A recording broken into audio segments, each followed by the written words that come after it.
السلام علیکم ورحمۃ اللہ وبرکاتہ۔ رب اشرح لی صدری ویسر لی امری واحلل عقدۃ من لسانی یفقہوا قولی رب یسر ولا تعسر وتمم بالخیر رب زدنی علما۔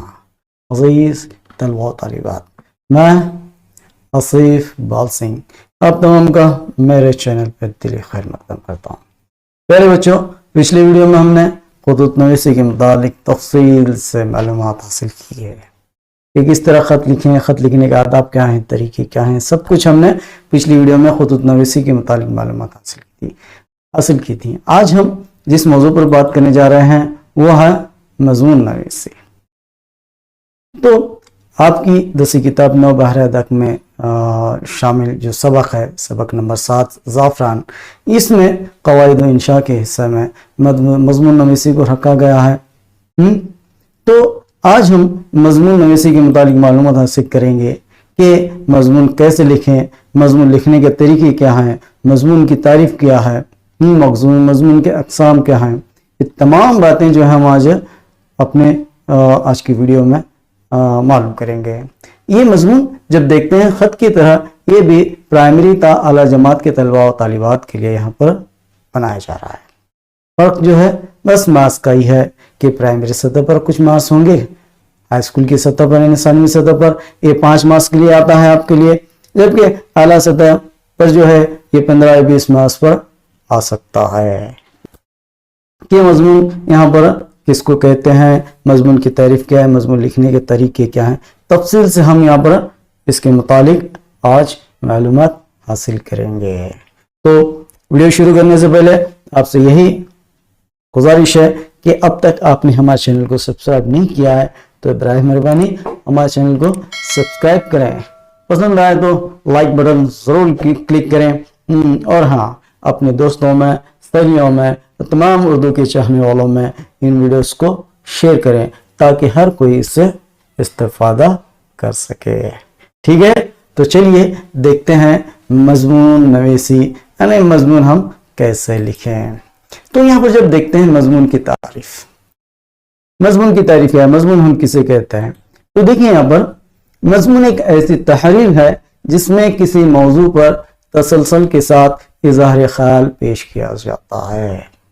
کیا ایک ایسی تحریر ہے جس میں کسی موضوع پر، موضوع کوئی بھی کیوں نہ ہو، سماجی ہو، معاشی ہو، اخلاقی ہو، سائنسی ہو، کسی قسم کا موضوع کیوں نہ ہو، اس پر تسلسل کے ساتھ اظہار خیال پیش کیا جاتا ہے۔ تسلسل کے ساتھ یعنی یہاں پر ترتیب وار، سلسلہ وار جو ہے، یہاں پر سٹیپ بائی سٹیپ جو ہے اپنے اس میں خیال کا اظہار کرتے ہیں۔ ایسی تحریر کو ہم کیا کہیں گے، مضمون کہیں گے۔ اب جب مضمون کو دیکھتے ہیں، یہ اردو اصناف نثر میں مضمون نویسی کو بہت اہم عنصر ہے۔ اردو کی جو اصناف نثر ہیں اس میں یہاں پر مضمون کو بھی بہت اہمیت حاصل ہے، اور انگریزی زبان میں اسے ہم کیا کہیں گے، ایسے کہتے ہیں۔ انگریزی زبان میں اس کو ایسے کہتے ہیں، اور مضمون نویسی کو یہاں پر کہیں گے ایسے رائٹنگ کہتے ہیں۔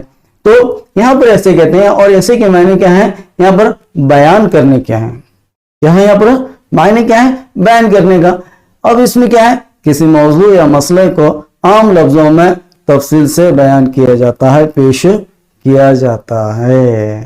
جو بھی موضوع ہے، جو بھی مسئلہ ہے، اب مسئلے کو دیکھیں، سماج میں کئی مسئلے ہیں، جہیز کا مسئلہ ہے، تعلیم نسواں کا مسئلہ ہے، غربت کا مسئلہ ہے، ایسے کئی مسئلے ہیں جس پر ہم کیا ہے، عام لفظوں میں یہاں پر کیا کرتے ہیں، اس کے متعلق تفصیل سے یہاں پر بیان کرتے ہیں، تفصیل سے معلومات اپنے خیال کا اظہار کرتے ہیں۔